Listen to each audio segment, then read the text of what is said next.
Good evening. You're joining the State of Business on our television with me, Nishani Piguera. Let's first take a look at tonight's top stories.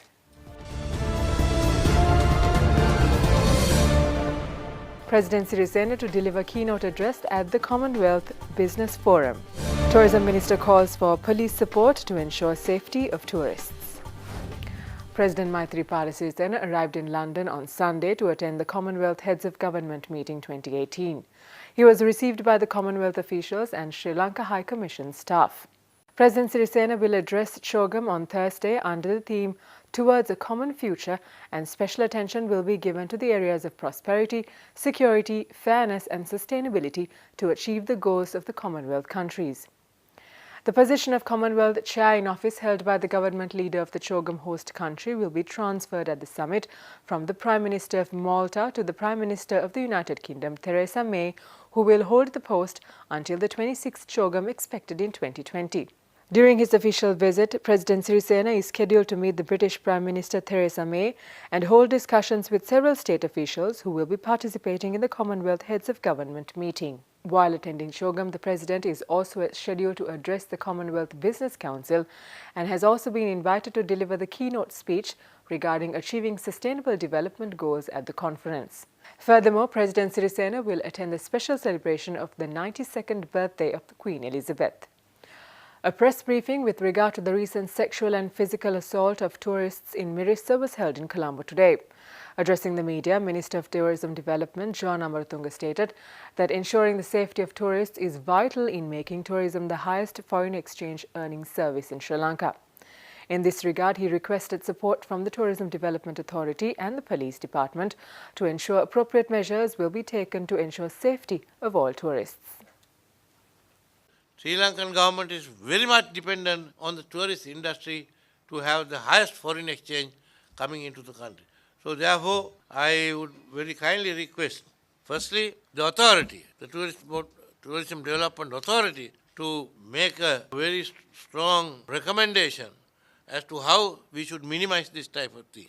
Second thing, the police department to take appropriate action against all those culprits, all those people who are responsible for this incident. Speaking at a press briefing held in Colombo today, police media spokesperson Ruwan Gunasekara stated that so far 6 suspects have been arrested with regard to sexual and physical assault against the tourists. Speaking further, Gunasekara also noted that further investigations will be carried out regarding this and that an identification parade will also be carried out. Recently, there are 2 complaints received from tourists.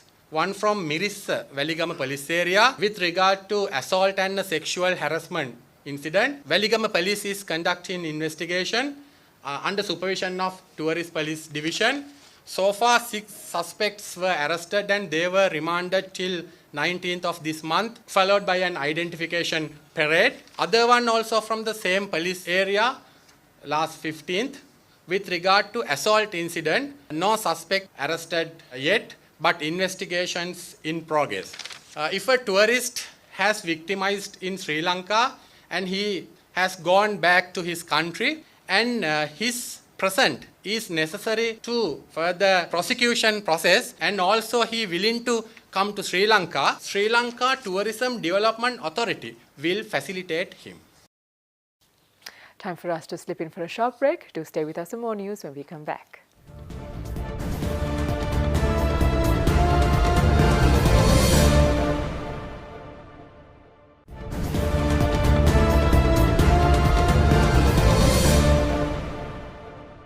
Welcome back. You're watching The State of Business.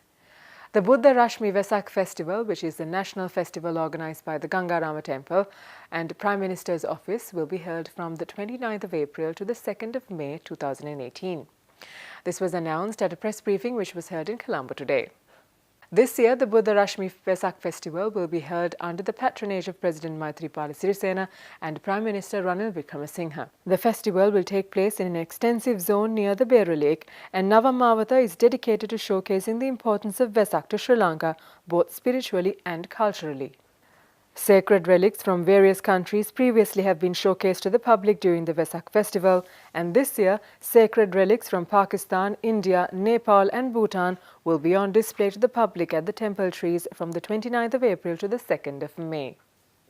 Moreover, arrangements have been made to conduct the state Vesak festival at the historical Bingiriya Devagiri Raj Mahaviharya in Kurunegala district this year. This year, the National Vesak Festival will be held under the theme Damanusita Suwaganade. Several programs are to be implemented to coincide with the State Vesak Festival with a view of creating a society blessed with spiritual development. In more developments tonight, Canada Gateway Private Limited, one of the leading technology solution providers in Sri Lanka, revolutionized the telecommunication industry with the launch of SmartPal One device recently in Colombo.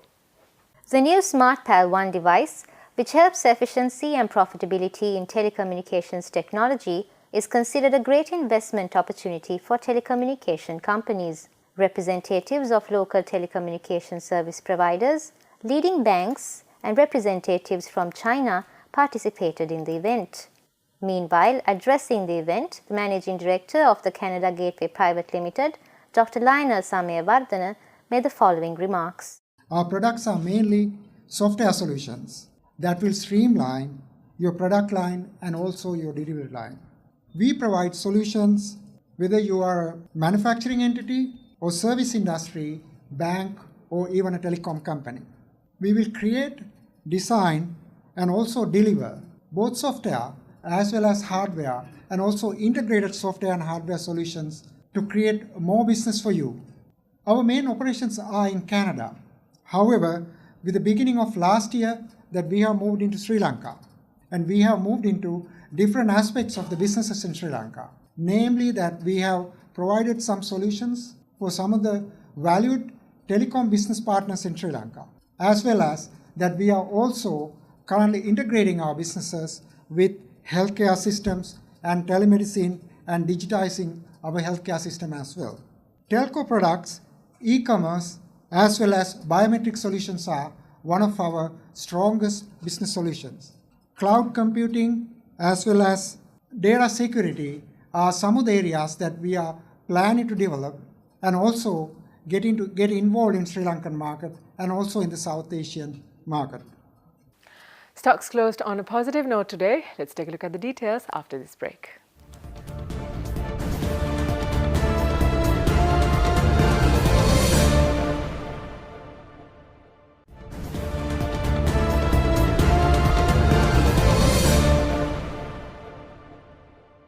Welcome back to the show.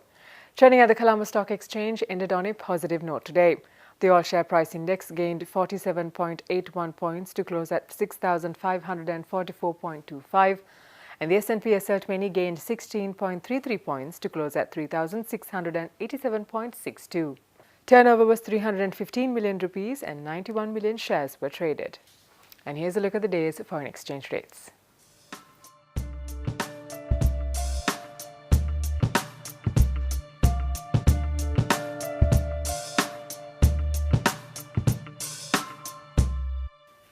And that's all the news we have for you tonight. Do join us again tomorrow at the same time. Until then, thank you for watching. Good night.